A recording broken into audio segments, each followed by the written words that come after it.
Hello everyone, हम लोग का टॉपिक है डिजकस्ट्रा एल्गोरिथ्म। डिजकस्ट्रा एल्गोरिथ्म होता क्या है, इसमें हम लोग को एक ग्राफ जैसे डायग्राम दे रहेगा। ग्राफ ही है, इसको क्या बोलते हैं, वेटेड ग्राफ। मतलब कि इसमें दो वर्टाइसेस के बीच का डिस्टेंस वैल्यू दिया रहता है, तो इसको बोलते हैं वेटेड ग्राफ और इसको डिजकस्ट्रा भी बोलते हैं। अगर बोलेगा कि शॉर्टेस्ट पाथ को फाइंड करना है, find the shortest path between A to Z. A से जेड तक जाने के लिए हम लोग को इतने सारे पाथ है, उसमें से सबसे शॉर्टेस्ट मतलब सबसे छोटे पाथ को या छोटा रास्ता को क्या करना है, सॉल्व करके दिखाना है। तो उसके लिए हम लोग डिजकस्ट्रा एल्गोरिथ्म का यूज़ करते हैं। तो अब यहाँ से हम लोग एक बार चेक करते हैं कि इसको सॉल्व कैसे करना है। कि जैसे हम लोग यहाँ पॉइंट ए में है, वर्टाइसेस ए में है, तो ए से अब हम लोग चेक करेंगे कि कौन कौन से वर्टाइसेस इससे कनेक्टेड है। तो ए से बी कनेक्टेड है, ए से सी कनेक्टेड है और ए से डी कनेक्टेड है। तो इसके बाद हम लोग चेक करेंगे कि इसमें से सबसे कम दूरी में किसका है वैल्यू, किसका वैल्यू है। ए से डी का वैल्यू क्या है, 8 है, तो यहाँ पे किसको सेलेक्ट करेंगे, 8 को। इसी प्रकार आगे सभी वर्टाइसेस को क्या करते जाएंगे, सेलेक्ट करते जाएंगे और डिजकस्ट्रा एल्गोरिथ्म का यूज़ करके शॉर्टेस्ट पाथ निकालेंगे। तो इसके लिए सबसे पहले देखते हैं स्टेप 1। तो स्टेप 1 में सबसे पहले क्या करेंगे, हम लोगों के पास कितने वर्टाइसेस है, उसमें से एक वर्टाइसेस, जैसे हम लोग चलना स्टार्ट कहाँ से करेंगे, पॉइंट ए से, तो उसको अलग करेंगे। तो मान लेते हैं P1 इज इक्वल टू ए।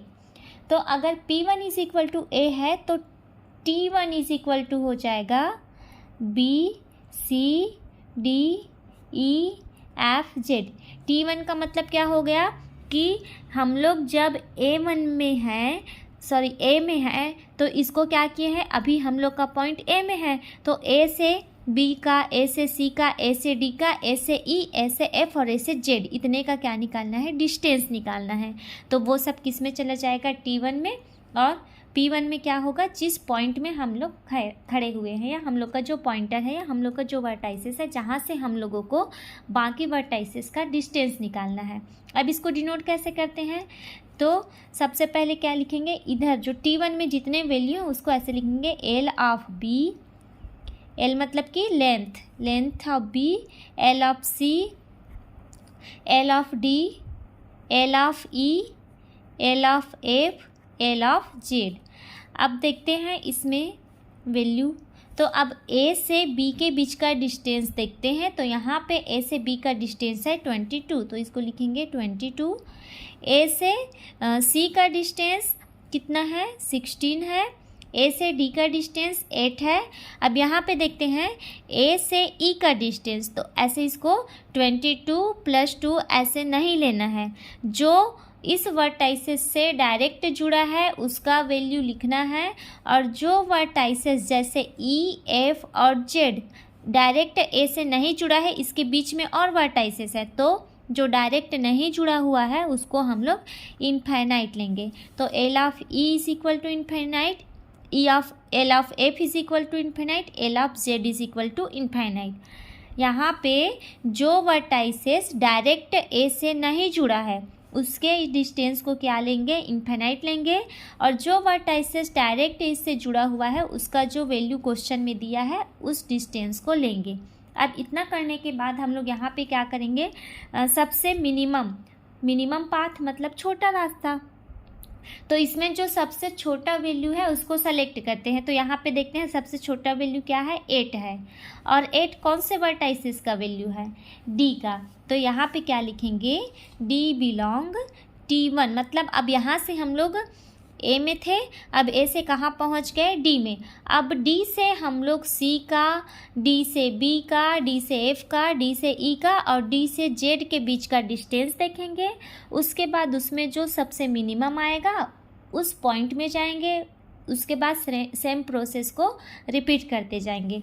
लेकिन स्टेप 1 में हम लोगों के पास सिर्फ जो लेंथ था वो सिंगल वैल्यू था। जब स्टेप 2 में जाएंगे, जब हम लोग ए से डी में पहुंच गए, तो इसके बाद मिनिमम पाथ निकालने के लिए क्या करेंगे, स्टेप 2 में क्या हो जाएगा, P2 इज इक्वल टू ए में तो हम लोग पहले अपना वैल्यू सेलेक्ट कर चुके हैं। ए के बाद कहाँ पहुँच गए, डी, तो P2 में क्या हो जाएगा, ए और डी हो जाएगा, और T2 में क्या हो जाएगा, डी हट जाएगा, तो यहाँ पे B C E F Z होगा। अब हम लोग को क्या निकालना है, पॉइंट बी में खड़े होके देखना है कि यहाँ से कितने रास्ते हैं। जो सबसे छोटा रास्ता होगा उसमें क्या होंगे, हम लोग चल के जाएंगे, मतलब कि वर्टाइसिस डी में हम लोग का पॉइंट अभी वर्टाइसिस डी में रहेगा। डी से बाकी जितने भी वर्टाइसिस बचे हैं सबका लेंथ निकालेंगे, उसमें जो सबसे मिनिमम मतलब सबसे छोटा रहेगा उस लेंथ को सेलेक्ट करेंगे। तो यहाँ पे क्या हो जाएगा, L of B, L of C, L of E, L of F, L of Z. उसके बाद यहाँ से हम लोग क्या करेंगे, मिनिमम निकालेंगे। तो सब में क्या ले लेंगे, मिनिमम, मिनिमम ले लिए। इसके बाद देखते हैं, जस्ट अपने पहले वाले स्टेप का वैल्यू देखना रहता है। तो स्टेप 1 में एल ऑफ बी का वैल्यू क्या है, 22, एल ऑफ सी का 16, एल ऑफ ई का इनफाइनाइट, एफ का भी इनफाइनाइट था और जेड का। तो पहले में क्या लिखेंगे, पिछले स्टेप में जो भी वैल्यू था, बी का, सी का, ई का, एफ का, जेड का, जो पहले इसके जस्ट पहले वाले स्टेप में जो वैल्यू था उसको लेंगे। उसके बाद कॉमा करेंगे। उसके बाद अब हम लोग देखते हैं कि हम लोग ए से चल के कहाँ पहुँच गए, डी में। तो ए से डी तक जाने में हम लोगों का वैल्यू क्या मिला था, स्टेप 1 में 8 मिला था। तो सब में क्या कर देंगे, 8 के बाद प्लस, मतलब कि हम लोगों को ए से जेड तक जाना है, हम लोग ए से डी तक चल के आ चुके हैं। तो यहाँ से यहाँ तक का वैल्यू क्या मिल चुका है, 8 मिल चुका है। अब डी से खड़े होकर चेक करेंगे तो आगे का वैल्यू जो भी मिलना रहेगा मिलेगा। तो उसके लिए पीछे चले हैं, उसको भी क्या करना पड़ेगा, ऐड करना पड़ेगा, क्योंकि अब हम लोग को डी से जेड नहीं जाना है, हम लोग को ए से जेड जा रहे हैं। तो पीछे जो भी मिलते जाएगा उसको ऐड करेंगे। तो ए से डी तक का वैल्यू क्या था, 8 था, इसलिए 8 कर दिए। अब प्लस किए हैं। अब डी में खड़े होकर देखते हैं कि अब प्लस के बाद क्या लिखते हैं। तो एल ऑफ बी, तो देखो डी जो है वो बी से डायरेक्ट जुड़ा है क्या, नहीं जुड़ा है, क्योंकि बीच में दूसरा नोड है सी, इसलिए डी बी से डायरेक्ट नहीं जुड़ा है, इसलिए उसका वैल्यू क्या हो जाएगा, infinite. L of C, D से सी जुड़ा हुआ है, तो डी से सी के बीच का डिस्टेंस क्या है, 10 है, तो 8 + 10। डी से ई डायरेक्ट जुड़ा है क्या, डी से ई डायरेक्ट नहीं जुड़ा है, इसलिए यहाँ पे भी क्या हो जाएगा, 8 + इनफाइनाइट एफ। डी से एफ डायरेक्ट जुड़ा है, हाँ, तो यहाँ पे डी से एफ के बीच का डिस्टेंस क्या दिया है, 6 है, इसलिए 8 + 6। उसके बाद डी से जेड देखते हैं। डी से जेड डायरेक्ट नहीं जुड़ा है, इसलिए इसका भी वैल्यू क्या हो जाएगा, 8 + इनफाइनाइट। अब इन दोनों में हम लोग क्या देखेंगे, मिनिमम देखेंगे। 8 + इनफिनाइट, इनफिनाइट में कोई भी नंबर ऐड करेंगे तो वो इनफिनाइट ही रहेगा, और ये क्या है, 22। तो इनफिनाइट और 22 में मिनिमम कौन है, 22 है, इसलिए इसका वैल्यू क्या लेंगे, 22 लेंगे। इसमें देखते हैं एल ऑफ सी में ये 16 है, ये क्या है, 8 + 10 मतलब 18। तो दोनों में छोटा कौन सा हो जाएगा, 16, तो यहाँ पे क्या लेंगे, 16। एल ऑफ ई में देखेंगे मिनिमम वैल्यू, तो यहाँ पे इन्फिनाइट है, और यहाँ पे भी 8 + इन्फिनाइट, 8 + इन्फिनाइट मतलब इन्फिनाइट ही होगा, तो दोनों का वैल्यू इन्फिनाइट है, तो यहाँ पे इन्फिनाइट लेंगे। यहाँ पे एल ऑफ एफ में देखते हैं कि फर्स्ट वैल्यू इनफाइनाइट है और सेकंड वैल्यू है 8 + 6, 8 + 6 मतलब कि 14, तो 14 छोटा है, मिनिमम है, इसलिए यहाँ पे 14 लेंगे। एल ऑफ जेड में देखते हैं कि फर्स्ट वैल्यू इनफिनाइट है और सेकंड वैल्यू भी इनफिनाइट है, इसलिए यहाँ पे इनफिनाइट। अब यहाँ पे हम लोग को सबसे मिनिमम वैल्यू सेलेक्ट करना है, तो 22 है, 16 है, इनफिनाइट है, 14 है और इनफिनाइट है, तो इसमें सबसे छोटा वैल्यू कौन सा है, 14। 14 कौन से नोड का है, एफ वाले नोड का है, तो अब इसको क्या कर लेंगे, सेलेक्ट कर लेंगे कि एफ बिलोंग T2। अब इसके बाद हम लोग क्या करेंगे, स्टेप 3 में जाएंगे। अब स्टेप 3 में देखते हैं, तो यहाँ पे हम लोग के पास पहला पॉइंट क्या था, ए था, ए के बाद कहाँ पे पहुँचे, डी में पहुँच गए। अब डी के बाद कहाँ पे जाएंगे, एफ में, तो यहाँ पे क्या हो जाएगा, P3 = ADF। तो T3 में क्या क्या बचेगा, यहाँ से F भी निकल गया, तो T3 में बचेगा B, C, E और Z। अब हम लोग कहाँ पे पहुँच गए हैं, पॉइंट एफ में पहुँच गए हैं। अब एफ में जाके देखते हैं कि एफ से बाकी जो 4 पॉइंट बचे हैं उसका डिस्टेंस क्या होगा।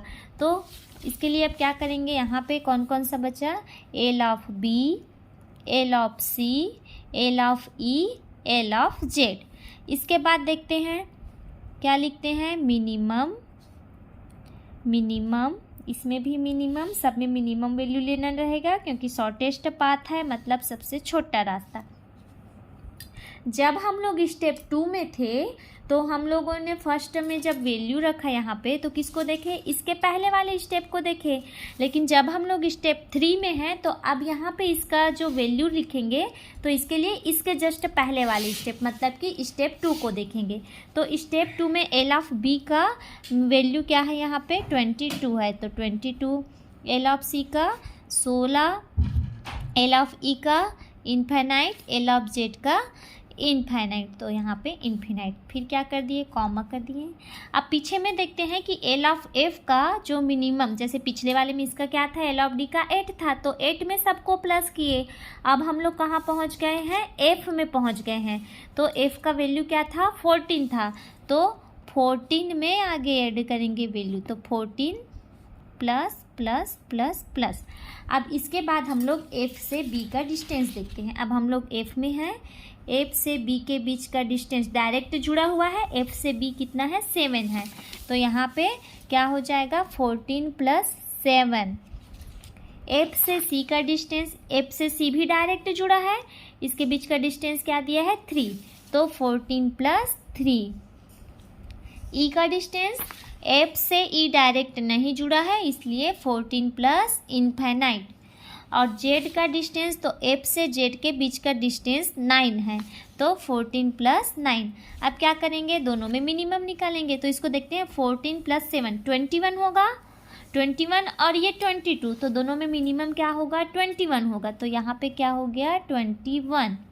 सेकंड में देखते हैं, ये 16 है और ये 14 प्लस 3 17 होगा। तो 16 और 17 में मिनिमम कौन सा है, 16 है, तो इसका वैल्यू क्या हो जाएगा, 16। यहाँ पे इन्फिनाइट है, यहाँ पे 14 प्लस इन्फिनाइट मतलब इन्फिनाइट ही होगा, दोनों इन्फिनाइट है मतलब इन्फिनाइट।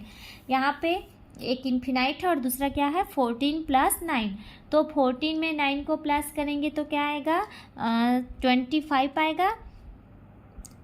तो 25 इन्फिनाइट से छोटा है इसलिए 25। अरे सॉरी यहाँ पे 23 आएगा। 14 में 9 को प्लस करेंगे तो 23 आएगा। अब मैं 25 कर डाली थी। अब यहाँ पे देखते हैं कि अब इसमें सेलेक्ट करेंगे कि सबसे मिनिमम वैल्यू कौन सा है। तो यहाँ 21 है, 16 है, इन्फिनाइट है और 23 है। तो इसमें से मिनिमम वैल्यू क्या है, 16 है। मतलब अब हम लोग कहाँ पे पहुँच गए, वैल्यू सी में पहुँच गए। यहाँ से देखो, ए से चले, तीनों में छोटा था, डी पहुँचे, डी के बाद सेलेक्ट किए तो एफ में पहुँचे और एफ से अब कहाँ पहुँच गए हम लोग, सी में। यहाँ पे अब स्टेप 4 देखते हैं। तो स्टेप 4 में क्या हो जाएगा, स्टेप 4 में P4 का वैल्यू क्या हो जाएगा, A D F C और हम लोगों का T4 हो जाएगा B E Z। यहाँ हो जाएगा L of B, L of E, L of Z। सब में वही करना है, मिनिमम निकालना है इसलिए मिनिमम लेंगे। मिनिमम लेने के बाद क्या करते हैं, इससे पहले वाले स्टेप को देखते हैं। तो स्टेप 4 है तो स्टेप 3 में देखते हैं कि एल ऑफ बी का वैल्यू क्या है। स्टेप 3 में एल ऑफ बी का वैल्यू 21 था तो 21। एल ऑफ ई का वैल्यू क्या था, इनफाइनाइट। एल ऑफ जेड का वैल्यू था 23। अब इसके जस्ट पीछे देखते हैं कि एल ऑफ सी का वैल्यू क्या मिला है, 16। तो सब में 16 क्या करेंगे, प्लस करेंगे, 16 प्लस। ठीक है। अब इसके बाद हम लोग फिर से डायग्राम में जाएंगे।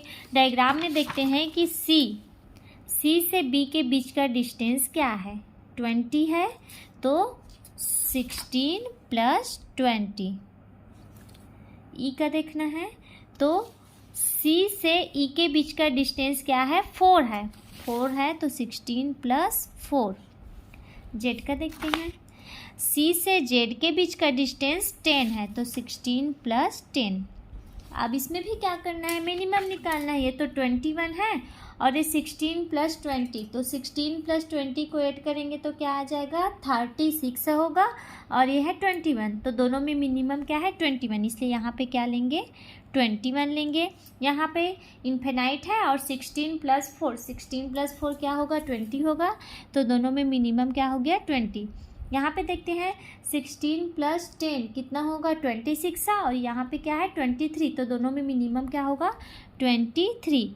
अब फिर से जो हम लोगों को वैल्यू मिला है उसमें सबसे मिनिमम सबसे छोटा वैल्यू देखते हैं, तो सबसे छोटा वैल्यू क्या है, 20 है। और 20 कौन से नोड का वैल्यू है, ई का। तो अब हम लोग चले जाएंगे स्टेप 5 में।